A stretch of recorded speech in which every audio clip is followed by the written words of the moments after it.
네, 유승민 작가 모셨습니다. 어서 오세요. 안녕하세요. 자, 오늘 어떤 내용 취재해 오셨습니까? 네, 우선 제가 어제 그 소상공인과 자영업자 관련 내용을 말씀드리면서 누락된 부분이 있었는데요.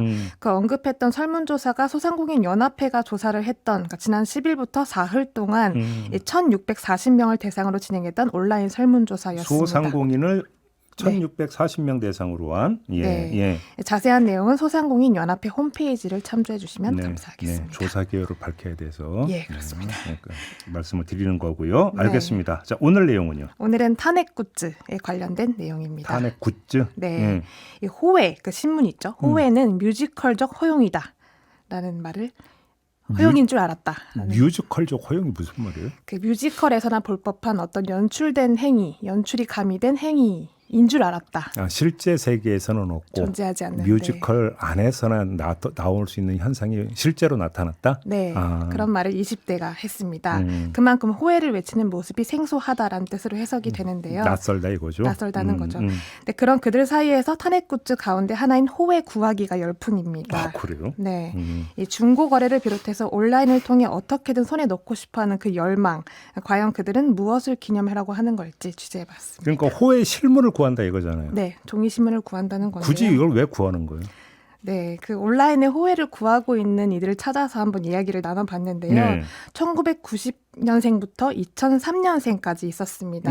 실물을 고집하는 이유는 현장감, 희소성인 건데요. 네. 이 탄핵이 가결되고 국회 앞에서 여러 신문사들, 그러니까 직원이 나와서 호혜를 뿌렸는데 네. 그 모습을 직접 처음 보거나 소식을 전해들은 사람들은 그 종이신문이라는 물성 자체가 역사의 상징이다라고 받아들이고 있는 거죠. 딱 그 시점에만 구할 수 있는 점에서도 의미가 크다는 건데요. 한번 직접 들어보시겠습니다.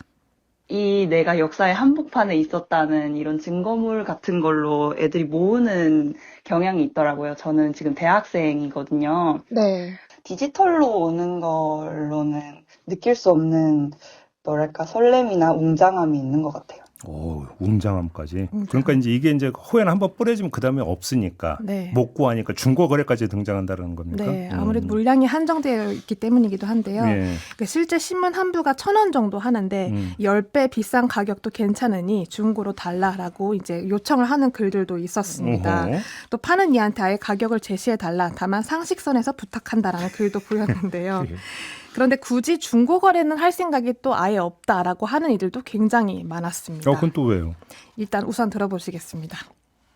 약간 이제 신문사에 돈을 주는 거는 괜찮아요. 신문사에서 정당한 대가를 주고 사는 거는 괜찮은데 중고거래 이렇게 보면은 실질적으로 무료인 신문을 받아서 판매를 하시는 거다 보니까 신문사로 돈이 들어가지도 않고 개인에게 돌아간다는 거는 그렇게 썩 긍정적인 느낌은 아닌 것 같아요.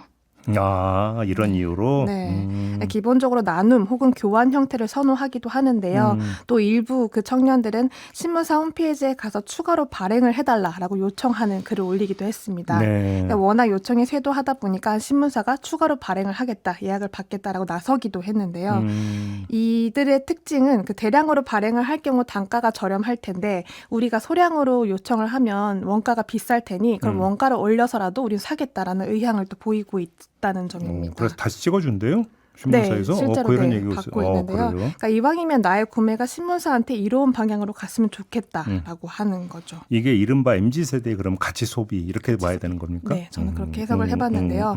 또 이걸 받으면 실제로 어떻게 보존을 할까도 궁금해져서 물어보니까 한 30대 같은 경우는 우선 그러니까 본인은 종이 매체를 간직한 적이 한 번도 없었다. 다만 이번 신문을 위해서 클리어 파일을 주문했다라고 이야기를 하기도 했습니다.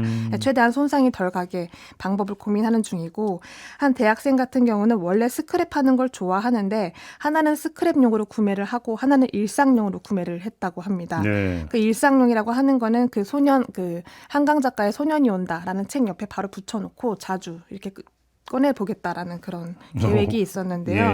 예. 꺼내 볼 때마다 어떤 생각을 할지 좀 궁금해서 물어봤습니다. 들어보시죠. 저는 절대로 양심의 반대편에 서지 않겠다는 그런 다짐을 가지고 구매를 한 것도 있거든요. 나중에 내가 나를 돌아봤을 때도 그런 양심에 위배되는 그런 행동들은 다시는 하지 않겠다. 뭐 이런 생각을 가지고 구입을 한 것도 있어요. 굿즈 내지 기념품에 상당한 의미 부여를 하는 거네요. 네, 상당히 깊은 차원의 어떤 감각으로 이걸 보고 있었는데요. 예. 지금도 또 종이 신문을 구하기가 힘든데 우리 다음 세대한테는 얼마나 귀하겠냐. 그러니 아이를 낳으면 꼭 같이 보고 싶다라는 의견들도 많았습니다. 예. 한번 들어보시겠습니다. 하다가 1987이나 이런 드라마나 영화 같은 걸 볼 때도 어르신분들이 이때는 이랬다, 저때는 저랬다, 실제로 어땠다 이렇게 이야기해 주시는 경우가 많잖아요. 그냥 10년 뒤에 혹은 20년 뒤에 제 자식이 있다면 나도 이 현장에 있었다. 그러니까 그때 당시의 현장감을 조금 이야기해 주고 싶어요. 예, 실제로 이랬었다 정말로. 네, 그리고 한 30대 남성 같은 경우는 먼 훗날 70살이 됐을 때 이걸 웃으면서 펼쳐보는 게 목표다라고 이야기를 했습니다. 네. 그러니까 이렇게 말도 안 되는 일이 일어나기도 했구나 라면서 이제 그걸 뭐 감회를 새롭게 하기 위해서 보겠다는 건데 네. 이들이 이렇게 탄핵 굿즈나 호해처럼 이번 내란 사태의 상징이 되는 물건을 구입하려는 이유를 자세히 들여다보면 정말 이게 마지막이라고 믿고 싶은 어떤 강렬한 그렇죠, 마음이 그렇죠. 있기도 했습니다. 또 그렇죠. 다시는 이런 종이신문이 발행되지 않을 거다라고 생각하는 그런 믿음이 있었고 그걸 또 당당하게 다음 세대한테까지도 알려주고 싶다라는 마음이 또 간절했습니다. 그 말씀이 되게 중요한 말씀이신 것 같아요. 이게 마지막일 거다라는 믿음. 네. 이게 깔려 있다. 지켜내겠다. 간절한 믿음인 거죠. 그렇죠. 알겠습니다. 자, 오늘 얘기 잘 들었습니다. 고맙습니다. 고맙습니다. 네, 유승민 작가와 함께했습니다.